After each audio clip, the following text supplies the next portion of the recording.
Pemirsa di seluruh tanah air yang insya Allah dimuliakan Allah. Amin.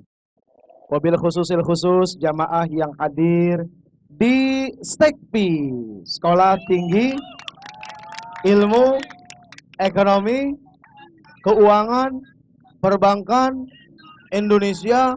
Panjang banget. Saya yakin yang lulus dari STEKPI kaya semua ini. Gimana nggak kaya? Coba dikasih ilmu buat nyari duit. Dikasih ilmu buat jaga duit. Bank itu kan buat jaga duit ya. Tuh lihat coba orang kalau jaga duit kayak apa. Pakai mobil, iya kan? Ada polisinya di dalam. Coba kalau jaga iman kayak begitu. Kita mempersiapkan mobil anti dicuri dan dirampok oleh setan iman kita. Sekali waktu ada seorang ibu-ibu kecurian. Dia lapor ke polisi. Pak, dompet saya hilang. Mana cuma segitu-gitunya duit saya, Pak. Betul nggak? Yang kecurian, yang kerampokan semua lapor. Begitu ada orang kecurian iman, kerampokan iman, nggak ada yang lapor, Pak Ustaz. Ustaz, tadi pagi saya nggak sholat subuh. Misalnya nggak ada orang laporan. Ya, kenapa begitu? Apakah duit lebih berharga daripada iman? Sekarang saya tanya, mata uang akhirat apa yo? Hah? Iman. Apa cukup iman saja?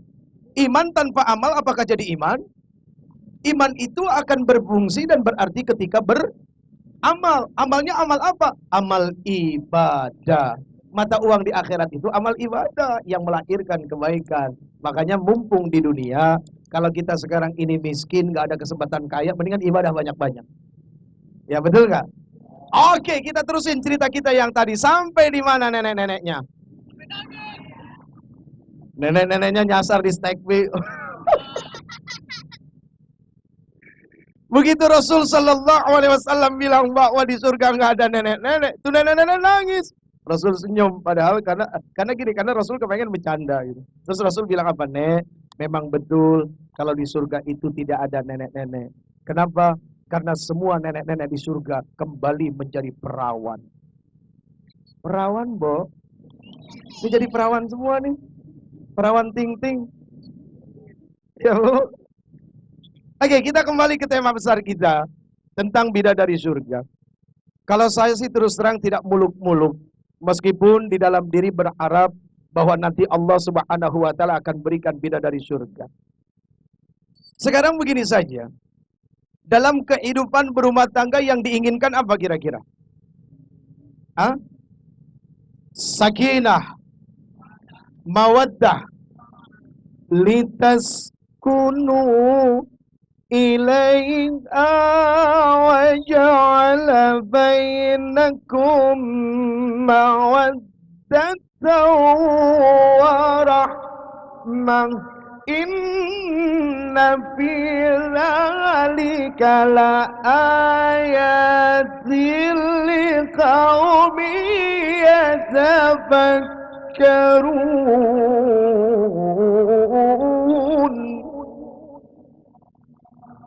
Ternyata tujuan berumah tangga itu adalah sakinah mawaddah. Jangan berharap dapat mawaddah, apalagi ujungnya adalah rahmah kalau tidak ada sifat sakinah di dalam rumah tangga.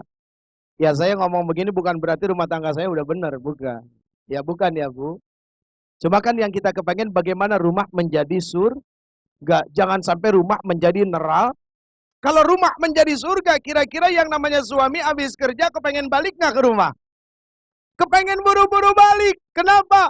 Rindu akan surga. Belum rumah yang menjadi surga, rindu juga sama istri yang punya surga. Di mana surga istri? Ngerti emang kamu? Tuh, tapi ngertinya cengar-cengir ngerti ini. Tuh ya. Halo. Bu. Oke. Kita harus mundur ke belakang nih. Sebelum ngomongin rumah yang penuh dengan kenikmatan-kenikmatan surga. Apa misalnya? Ketika kita ingin bercocok tanam, biasanya yang dicari apanya dulu? Bibit. Bibit apa lahan? Lahan apa bibit? Yakin? Berarti yang dicari lahan. Habis lahan dicari bibit. Sudah punya bibit, kemudian ditanam apa dicangkul? Dicangkul dulu, habis dicangkul baru ini kenapa cengar-cengir? Pikirannya suka sama yang saya pikirin.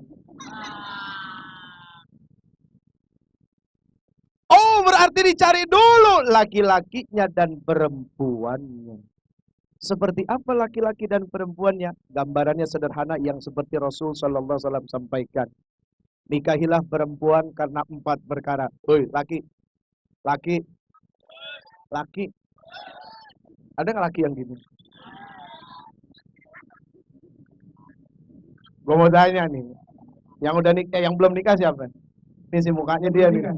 Waduh! Nggak nonton kan di rumah? Nggak nonton ya. Pantesan berani. Bercanda. Nggak apa-apa, masih punya hak 3 lagi ya. Kenapa? Kenapa? Ayo, kenapa? Mau protes? Mau protes? Ada di Quran mau protes? Ayo lo. Mau protes? No, protes sama Allah. Ayo, berani? Uje. Berani ngomong gitu, Je? Berani ngomong gitu? Ngomong Quran. Oh, ngomong Quran. Coba nyebut. Terus lo. Minumnya kapan, maboknya di sini.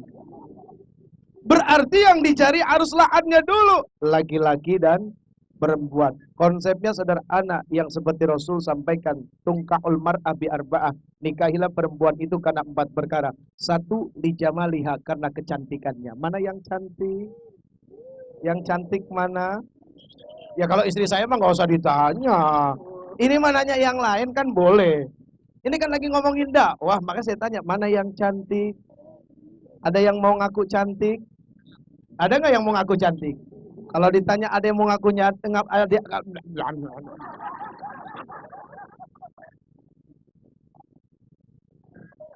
kalau ada orang yang mau ngaku dirinya cantik, bahaya, berarti jelek dia. Ketika bicara cantik, cantik yang mana dulu? Kan begitu. Cantik tidak selamanya bicara fisik, tapi juga bicara hati. Oke, 1, lijamali'a. Yang kedua, limali'a karena hartanya. Kemudian yang ketiga karena keturunannya. Yang keempat, apalagi kata Rasul, lidiniha, karena agamanya. Kemudian apa yang ditegaskan oleh Rasul Sallallahu Alaihi Wasallam? Seandainya kalian menikahi seorang perempuan atau kalian menikah dengan siapapun hanya karena 3 perkara di depan, tunggu musibah akan datang. Oh, ya naudzubillah min. Kok gitu, Je? Oh iya dong. Kalau kita menikahi seorang perempuan karena kecantikannya, mohon maaf, dasarnya unsurnya adalah cantik. Begitu ketemu yang lebih cantik, bakal naksir lagi nggak? Bakal naksir, apalagi emang sifatnya dedemenan melulu sama orang. Siapa ya? Nenek gitu ya. KCS nih. Iya kan? Jadi kalau ukurannya cantik, sudah pasti akan mencari yang lebih cantik. Kalau ukurannya cantik, mohon maaf lahir batin, nggak bakal ada ketentraman loh bang. Kita bakalan ribut melulu sama orang. Kita bawa bini cantik di jalan nih, digodain orang. Esmosi nggak? Esmosi kita. Apalagi zaman sekarang, zaman orang yang nggak suka ngormatin orang lain. Iya kan? Makanya penting nih buat anak muda nih. Kita bukan yang nggak boleh nongkrong. Kata Rasul boleh nongkrong, asal nongkrongnya kita jangan mengganggu orang. Tuh kata Rasul begitu. Jangan nongkrong di tempat orang yang banyak lalu lalang. Jangan nongkrong di tikungan. Tuh, itu tuh adabnya ada. Di dalam Adabul Insan fil Islam itu dijelasin. Bahkan di dalam beberapa kitab-kitab yang lain tuh Masya Allah. Bagaimana para ulama menggali ilmu dari Rasul Sallallahu Alaihi Wasallam dengan tujuan adalah untuk menyelamatkan kita umat manusia dalam kehidupan dan pergaulan.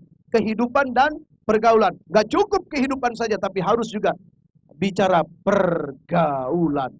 Kenapa kok pergaulan? Supaya nggak gampang digauli. Gak ngerti ya? Jadul sih mamanya.